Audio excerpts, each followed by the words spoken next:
That's the best highs I've ever thrown on this hole. Hi, I'm Dallas Garber. I'm from Gresham, Oregon, and I'm sponsored by Infinite Discs.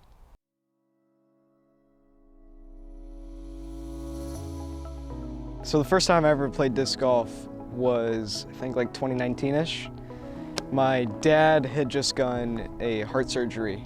I think it was like something with his valve was off, so he had to get heart surgery. And after the surgery, he had to walk a lot, getting cardio, get his heart back in shape. So we're super competitive, always have been, and disc golf involves a lot of walking and not a ton of movement, especially if you're a beginner. So we went out to, our first course was Blue Lake Park, and with like 2 Frisbees donated to us by my cousins. And just playing around like super competitively, even though my dad was completely injured and probably shouldn't be throwing a disc. That was my first ever experience with disc golf. And we just kind of kept on going from there, finding something competitive to do, different challenges to have on the course. Yeah, that'd be my first experience with disc golf. First tournament I ever played was the Kid Flick in 2019, ran by Zoe Andike and Dustin Keegan. Pretty much exactly a year later, I became an ambassador for Uplay, or their organization. So this is my custom stamp, the, I guess, Dallas Garber series of discs that you can get at Disc and Dice. This stamp came to be, actually, I drew the stamp. Not the finished product, but like the initial design was my drawing. Came to be from a school art project where we had to, in like Inside Out, there's different islands about the main parts of your mind. And disc golf is the biggest part for me, so that was one of my islands, was Disc Golf Island. And that's how the stamp came to be. I like it a lot. You get it at Disc and Dice. They fly really good too. All right. I'm just gonna.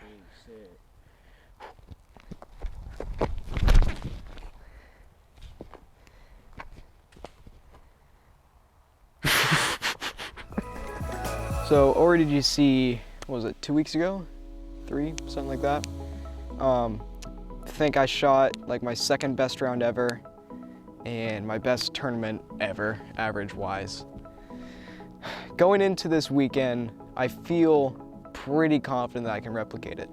Usually, like out here at Shampoo, when I shot the 18 down, I don't necessarily know if I could replicate that like right now. I feel like I could replicate my Trojan round again. It just feels like a course I can repeat shot after shot each hole and just shoot really well. Definitely want some revenge on those final 2 holes. Last 2 years at ORDC, I think I've doubled and triple bogeyed 18. So I don't like that hole, I guess. Yeah, I'm excited to play it. I feel like I can replicate a good round again and possibly win it. Yeah. What's going on, everybody? Collin here with CH Sports, bringing you guys some commentary from the 2023 Jammin Jellyfish out at Trojan Park. My name is Collin Hayden, and joining me in the booth here today is Mr. Daniel Kitchens. What's going on? How's it going, Collin? Thanks for having me watch some fun coverage out at Trojan. Absolutely. For those of you that don't know, the Trojan course is mostly known for holding a big tournament here in Oregon, which is the Oregon State Championships. That was just a few weeks ago, and a lot of the guys in this field are getting another try at this track just a few weeks later here at this tournament. Shout out to Paige for running this event. Daniel, why don't you tell us about hole 1?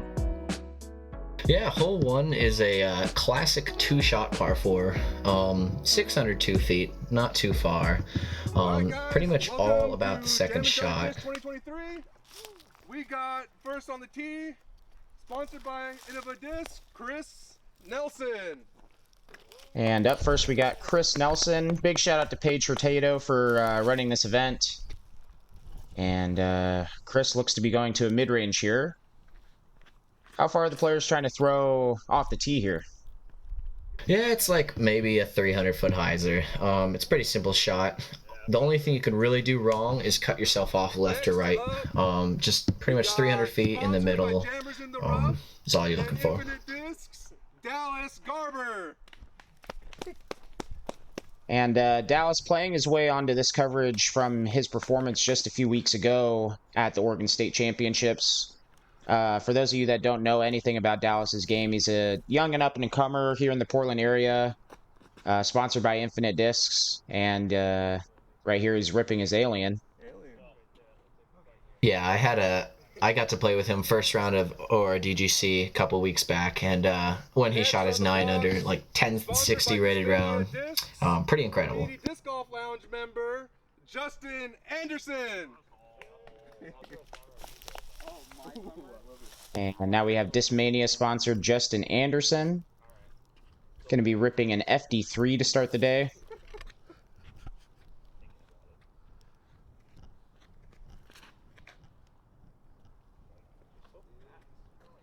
It's going to be fading a little early, but should be fine.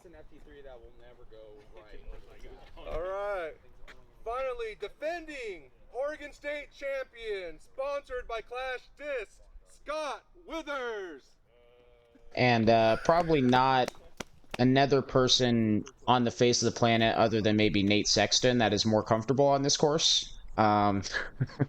This guy has played quite a few events here and has won quite a few times here. Here he's ripping his Guava new disc from Clash. I believe it's an overstable mid. Yeah, I think in all the years that I've played tournaments at Trojan, I think I've only seen Scott lose once. So he's pretty dominant out here.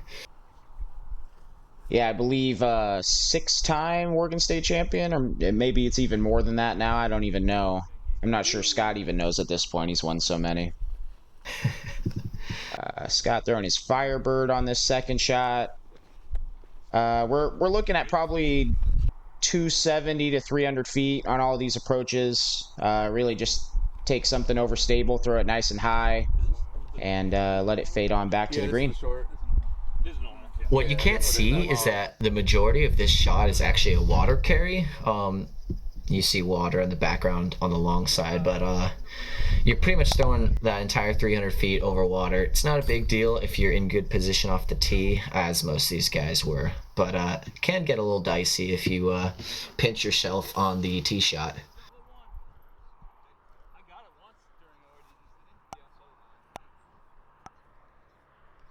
Yep, and all these guys making pretty quick work of this hole. Everybody making their birdie so far except for Dallas. This will be Dallas's par putt now. One of the strengths of Dallas's game is, I would say, his circle 2 putting. And hopefully we'll be able to see that put on full display during this round. Able to save his par there. One quick shout out for Steve Boveri, who jumped on the camera for me in this tournament. I actually got to play, and Steve filmed for me while I was able to play. And like I said, we're gonna get 3 birdies here on hole 1 from our card, and then Dallas able to save his par. Pretty standard. Pretty much everybody's looking to birdie that hole. 2 pretty stock 300-foot shots. As we move into hole 2, it's a peninsula 300-foot par 3. Really all options are there. It's just kind of landed on this very fast downhill and slightly to the right green as well. Very popular play is this forehand that we're seeing from a lot of the players. Steve is actually filming from down on the green, and so he's trying to capture where all these forehands are coming in. This is now Dallas's shot. That's leaking OB. Yeah, it's a little tough to tell, but I think on this day there was a pretty strong left to right wind. I think maybe even round 1 might have been not a whole lot of wind, but it's pretty much you're throwing like a overstable putter or mid-range. If you're throwing the sidearm, probably some kind of overstable fairway, but it's 300 feet. It's really just about sticking it close because you don't want to be putting back and forth on this. And great putt from Justin. Yeah, I think this is a perfect example of really the difficulty of the course in general. Like there's a lot of shots out here at Trojan that the shot shape itself isn't too demanding. It's what's the shape of the green, what's the wind doing, how close is the OB. Those are the types of things that you're going to be struggling with out here at Trojan. And here we go with the rollaway. As I was saying, you really don't want a long putt. You kind of want to be inside of 25, 30 feet.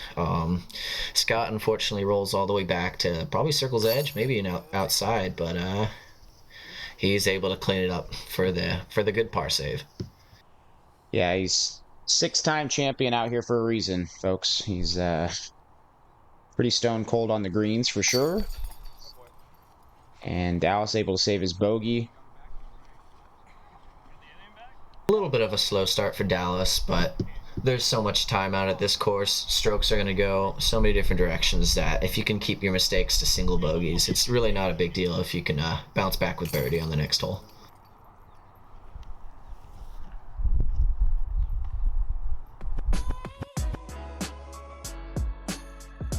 All right, and we're going to move away from hole 2 pretty generally unscathed. Dallas gets the 1 bogey, and then we got a birdie from Justin Anderson and 2 pars from Scott and Chris as we move into hole 3.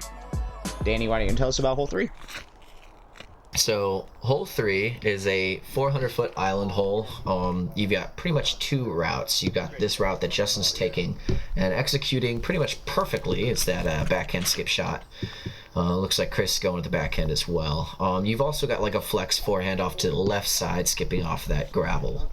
And I believed on this day that the gravel and road was actually playing as hazard rather than regular out of bounds. So if you land on the road, you play your lie with a penalty stroke rather than proceeding to a drop zone. So hole's playing a little softer in this format. Yeah, I kind of like the change on this one. There was a few of those just kind of mild changes to a couple of these holes to make them maybe a half stroke easier, but play, honestly, it felt to me a little bit more like smooth, and the pace of play was a little bit better because of the changes. I don't know how the general conception of all the changes were, but in my opinion, the course played fairly similar. It just helped flow a little bit better. Yeah, honestly, props to Paige. This was his first ever tournament, and it went very, very well. I didn't have any issues. I didn't hear of any issues, and I think a few of the changes he made did probably improve the pace of play, as we pretty much played both of our rounds in like under 2.5 hours. Really smooth for this course.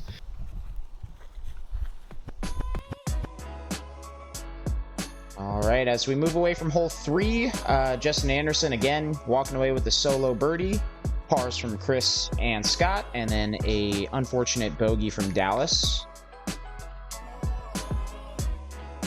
3 for 3 start from Justin is excellent. It's easy to forget that he only had a couple short putts, but 3 birdies to start is going to be is the way you want to start.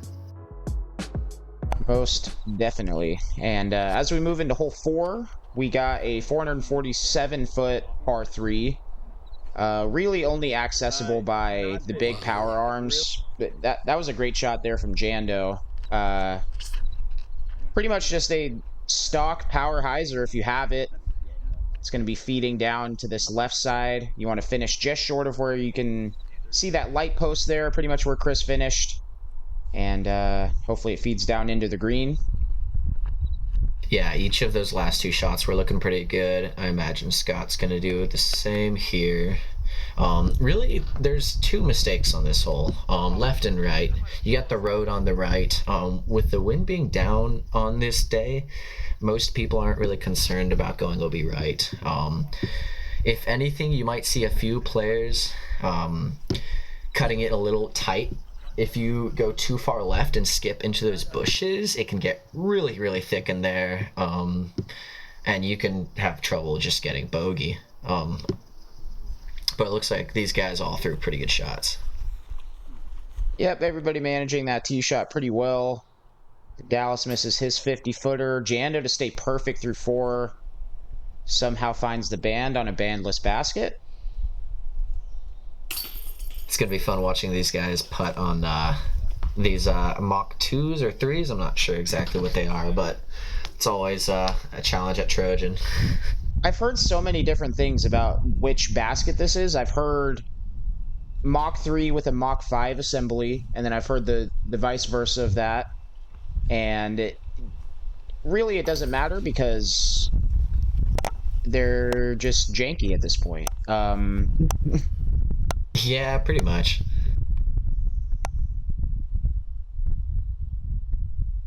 Yeah, I can't explain it. These baskets are typically pretty terrible, but in all of my rounds at ORDGC and this event, I didn't have a single spit out. I didn't see a single spit out. So, but typically they are pretty inconsistent. So it'll be interesting to watch this card handle the wind that we might see later on in the round. And as we move away from hole 4, we got 2 birdies from Scott and Chris. Justin misses his putt to stay perfect through 4, and Dallas picks up another bogey as we move into our commercial break.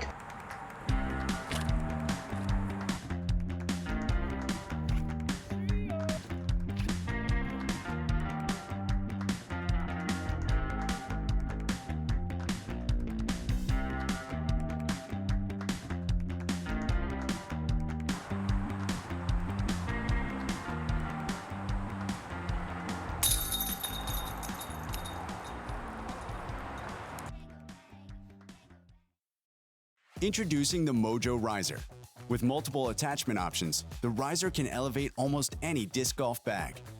Its innovative lightweight design helps reduce stress on your back and body, while also leaving ticks and dirt on the ground, so your bag and towel stay clean and dry. The riser performs on hills, even when you can't. Only do half the lifting and save energy during your rounds. Pre-order your Mojo Riser today at mojogear.com.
Got it.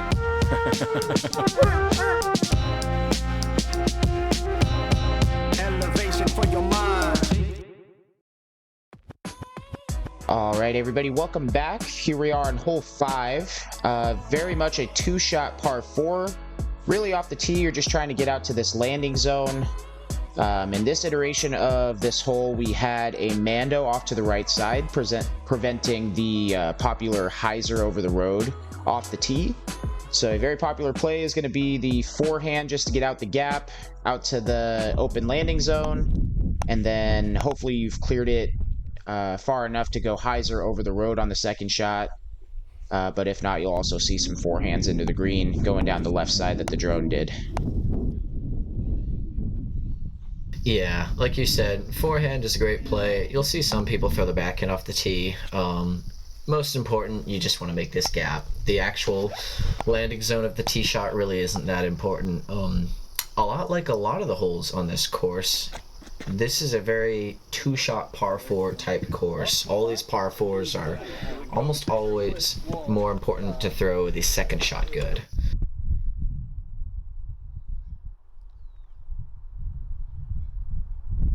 And Scott gonna go big hyzer out over the road, throwing his Halo Destroyer. And he goes super high with it. I imagine that's a bit short with how high that came out of his hand, and looks like Dallas is going with a sidearm, and that's a bit inside. He's probably not going to be too pleased with that effort. Now we got Justin Anderson coming up just a little bit short. Those greens or those trees are probably about 25 or so feet short. And I imagine that Chris went with the sidearm here because the placement of his drive was a little bit pinched. And the sidearm route is a bit more technical, still good, but probably not as good for a guy like Chris.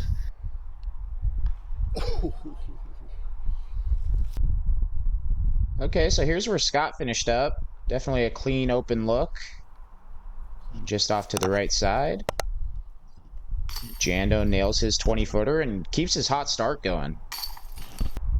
That gets him to 4 down through 5. Yeah, that's very nice out of Trojan. It's nice to get birdies early, especially because you know there's a few tough holes coming up. 7, 8, 9, 10, really. 7, 8, 9, 10 are kind of the daunting holes where you can blow up. So collecting a few birdies early is going to be definitely the way to go. Nice insurance for the rest of the round, for sure. And Jando picking up the only birdie. Everybody else able to get their par. As we step into hole 6, another 2-shot par 4, 643 feet. In this iteration of the hole, the only OB on the hole is going to be in the water. And then obviously on the road long on the second shot. A lot of people are going to throw forehand off the tee just to get left of this branch that's hanging out over into the fairway. Pretty much demonstrated perfectly by Justin Anderson there. And then on the second shot, it's pretty much just pick your poison into the green. Yeah, I think for most people with a 350-foot sidearm, that's what you're going to go to. Just because to shape a backhand around this corner is, honestly, it's unnecessarily difficult. And for the sidearm, it's just you kind of just pump one out flat with something overstable. But it looks like Dallas is going to show us the turnover, which, well done. Yeah, Dallas isn't a super proficient forehand player, I would say. He has a serviceable forehand, probably up to about that 320-foot range. But anything past that, he's going to start going to the backhand turnover. And luckily, he's very proficient with that play. Yeah, he's given himself a good position for the second shot. This one's a little hard to see, but he's drifting off just a bit early left. But it looks like he's circle's edge, which is pretty good. And Justin Anderson coming up just a bit short left there. He'll be left with maybe about 20 feet for his birdie. And Scott going to the flat to hyzer Firebird into the green here. They're making this hole look pretty easy. It should play pretty easy, but if you see people short the drive off the tee or pull it left, that upshot can really get daunting the closer you approach to 400 feet. So well done from this group. Yeah, and I think really the thing that we're noticing here is just how much the wind makes this course more difficult. On this morning round, the wind was almost non-existent, and so we saw some pretty hot scores. Not to foreshadow or anything, but we saw some pretty hot scores on round 1 just because there really was no threat of wind, which makes a lot of these holes much more difficult with OB looming. Yeah, I mean, you can just see how Justin's playing. Forehand to the middle, flex forehand across, 20-foot putt for the birdie. Of course, he's very good. Makes it look really easy. But it's definitely going to ramp up, I imagine, later in the round. I think later in the round and closer to the end of the second round is really when the wind is more of a factor. And even on this next hole, actually, this is probably the most exposed hole in terms of the wind. Yeah, we got 2 birdies there from the fellas, and then we got pars from Chris and Dallas. Stepping up to hole 7, like you said, very daunting tee shot. Why don't you tell us about hole 7? Hole 7 is, it says 497 feet. I believe that is the B pin. We are in the pin position that they played for the Resistance Disc Open back in a few years ago. It's got to be roughly like 450 feet, but almost all water carry.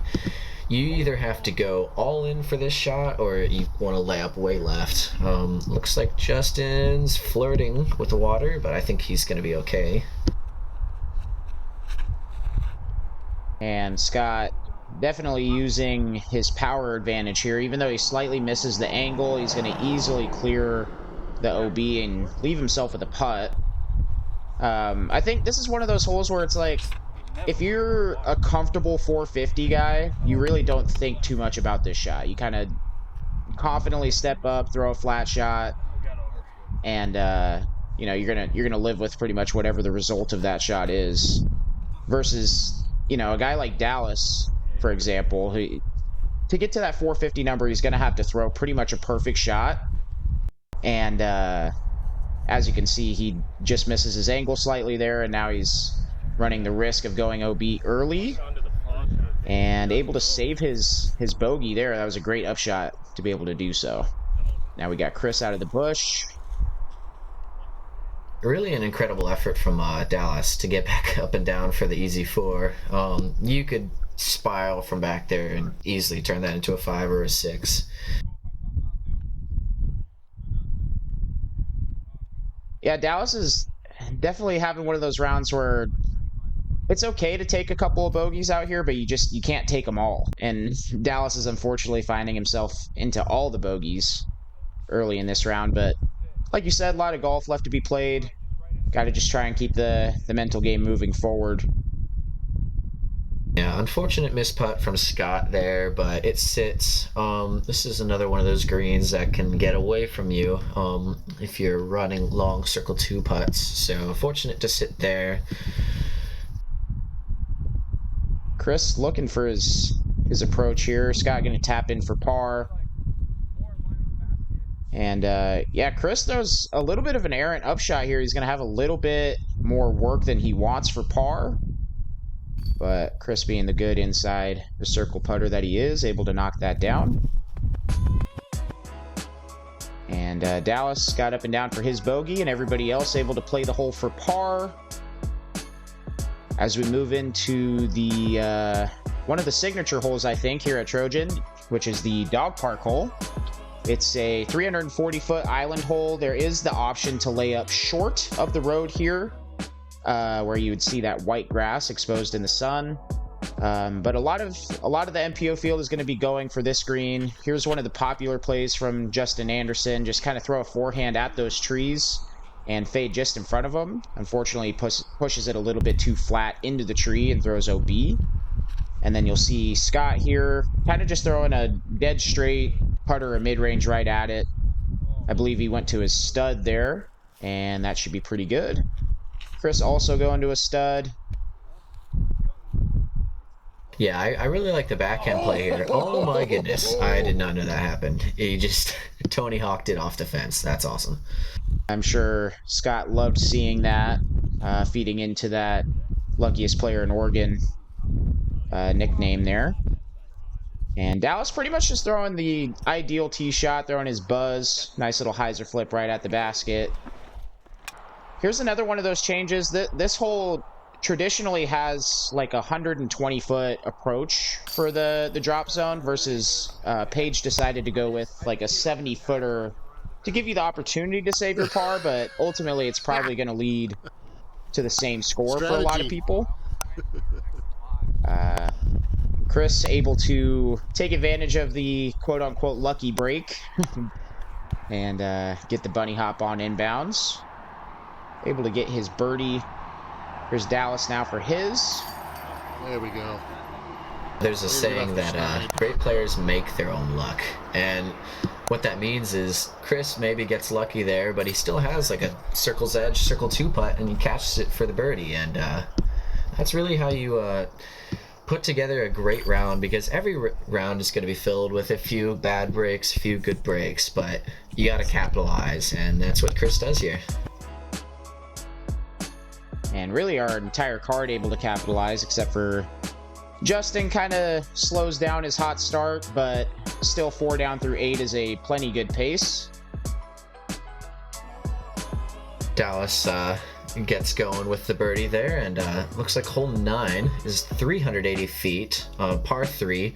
This one's tricky because it slopes uphill out of your hand, but then it goes back downhill, so you have to throw the disc upwards but get the disc to flip up so that you can keep it nose down. And it looks like Scott's got this a little burned over. Yeah, Scott, not too far off of what you're looking for there. Just kind of misses everything by 10%. Misses the height, the angle, and the line by 10% on each. Chris, though, had a pretty good tee shot there. And Dallas just slightly overturning it. Hitting the line, just missing the angle slightly.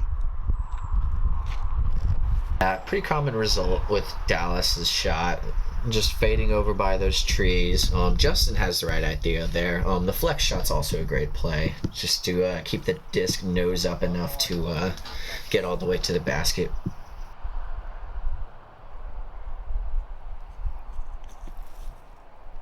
Dallas definitely giving that a full bid from about 100 feet. And pretty much anything that gets inside of this is a great tee shot. It's hard to get too much closer than this. And Chris able to knock down a long putt again. Chris's putt is looking excellent, which is really what you need out at Trojan, because if you're hitting those circle 2 putts, you can really stack the birdies up. Yeah, and Justin able to cap off really a pretty hot front 9. 5 down on the front with a bogey.